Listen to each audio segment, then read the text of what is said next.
Hello everybody, good evening, and just a reminder, if you haven't already, my channel is Mrs. Hempsel. It'd be great if you could subscribe, that way you'll be updated as and when I upload any new videos. My challenge to myself is to try to upload one a day during lockdown in either the primary English area or the primary maths area.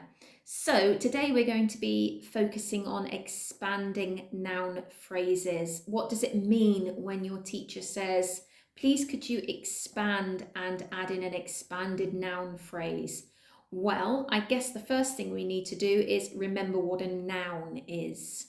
So your noun is the word or words in your sentence that are people, places, things, so just objects, or feelings.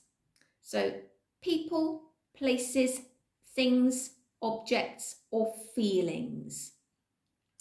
Now, when your teacher is asking you to expand and add this expanded noun phrase, all they're asking you is to just describe your noun in a little bit more detail. So expanded noun phrases, this is where we just add more detail to the noun. So I've got a few quick examples. It won't take long to explain it. I just think it's a bit of a mouthful and sometimes we overcomplicate things. It's not as difficult as it sounds, to be honest with you. So say, for example, I have a simple sentence, the clock sat on the shelf.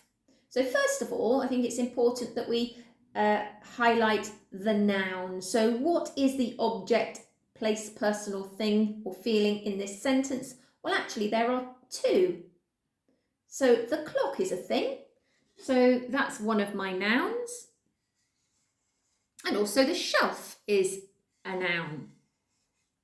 So your teacher might say to you in that sentence, I'd like you to expand and add an expanded noun phrase. So I could choose to expand clock, shelf, or both. The choice is mine. So I've got my example. I've got the clock sat on the shelf. So how could I describe a clock? Well, today I've chosen the word old, the old clock, and I've also decided that I'm going to use a second adjective to describe it, broken. I could use as many adjectives as I want to, but really, we don't want to overuse adjectives to describe one noun. I would say 2 and a maximum of 3 is plenty. Any more than 3 and your writing gets a little bit boring. If I was to say the old, broken, black, dark clock, it begins to get a little bit boring. So stick with 2 or 3. That would be plenty. You could just add one more in, one more adjective. That would be fine as well. But certainly try to include at least one adjective to describe your nouns. That way, the person who's reading your work will really be able to build themselves a clear mind picture and imagine exactly what it is that you're trying to get them to imagine. So let's look at that sentence again. The clock sat on the shelf. Here we are. Here it is with the added noun phrase. So I've expanded and now I've added in old and broken. So the actual noun phrase, the expanded noun phrase in that sentence is the bit that says the old and broken clock. A phrase doesn't usually have a verb in it. So my expanded noun phrase there would be the old and broken clock. Now in this sentence, I could have expanded shelf, but I've decided not to. I think that it's adequate just expanding the one noun. I have decided I quite like the word motionlessly. So I could add in this adverb. Now remember, an adverb is a word that describes how a verb, how the action in the sentence is being done. And in this sentence, the clock is sitting, so sat in the past tense, on the shelf. So because it's old and broken, I thought that the adverb motionlessly went pretty well with that. So I've up-leveled my sentence by not only including an expanded noun phrase, I've also included an adverb.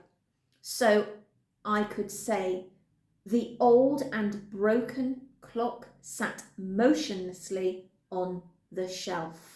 The nice thing about an adverb is I can choose where I'd like to put it in my sentence.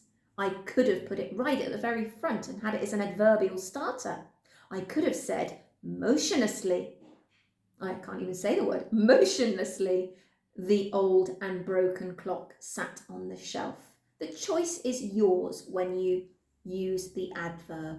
So there's my expanded noun phrase, the old and broken clock. Fantastic. Let's look at another one quickly. Here's a sentence. A puppy ran to the boy.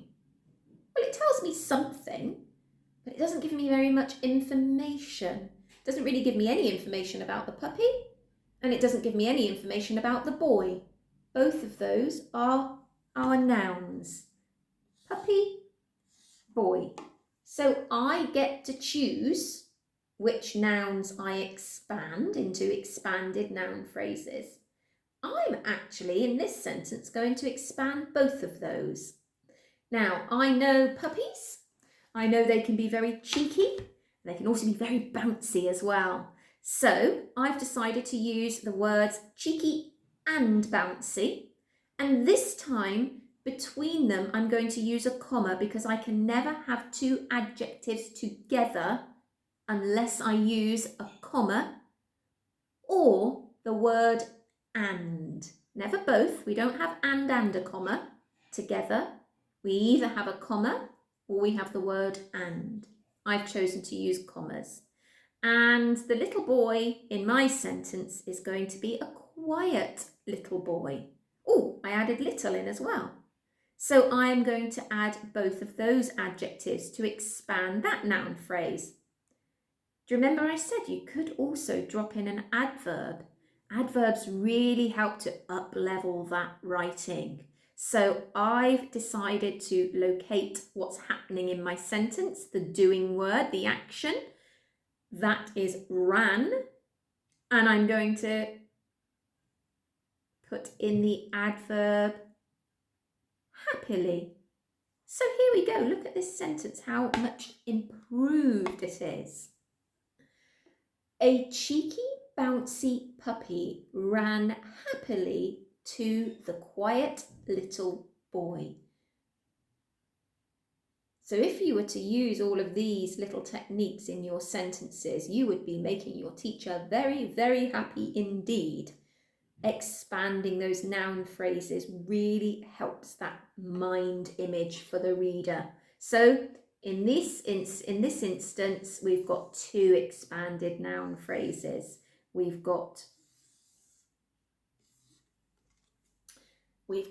a cheeky, bouncy puppy instead of just a puppy. And we've got the quiet little boy instead of just the boy. So notice how far improved that makes that sentence. And finally, I've got one more example for us. And here it is. The giraffe stretched to reach the leaves. So let's first of all locate our noun. What is the thing, place, feeling, or person in this sentence? Have you spotted it or them? Remember, there could be more than one. Hopefully you've spotted them. Okay, so you're right. Giraffe and leaves. Now think about how we could describe a giraffe. Have a think.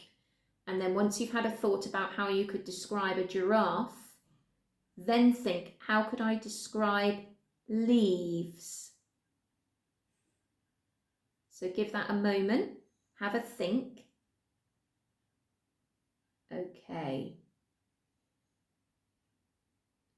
So I'm going to also locate the verb, so what's happening in my sentence. And in this case, the giraffe is stretching to get those leaves, so my verb is stretched. So I'm also going to add in how he's stretching. Have a think what you could add in. So finally, my up-leveled sentence is going to look like this.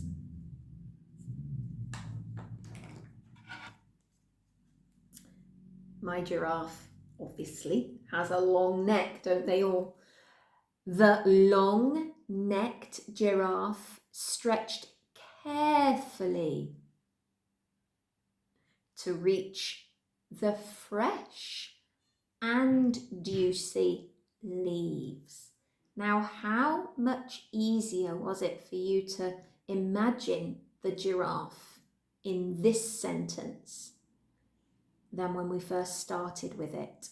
And I think you'll agree that it certainly helps you to build a better mind picture. And a sentence like this with these expanded noun phrases are definitely going to make your teachers very happy indeed. So just to remind you of which part of that sentence are our expanded noun phrases, because there are two. I've got the long-necked giraffe and I've got the fresh and juicy leaves. So I'm going to leave it with you guys to have a practice. Perhaps write yourself some simple sentences, or get your parents to give you a few different nouns and think about how you could expand them to make an expanded noun phrase. Don't forget, I have a Facebook page, the Primary and 11 Plus Tutor. The link is in the description. It would be handy if you could like and follow that page, because I do upload various bits of information there. It's also the best way to get in contact with me. You can send me a message via Facebook Messenger on there as well. If you've got a subject area that you would like me to cover in a tutorial, I'll do my best to get it covered for you. So take care, and I'll see you again tomorrow.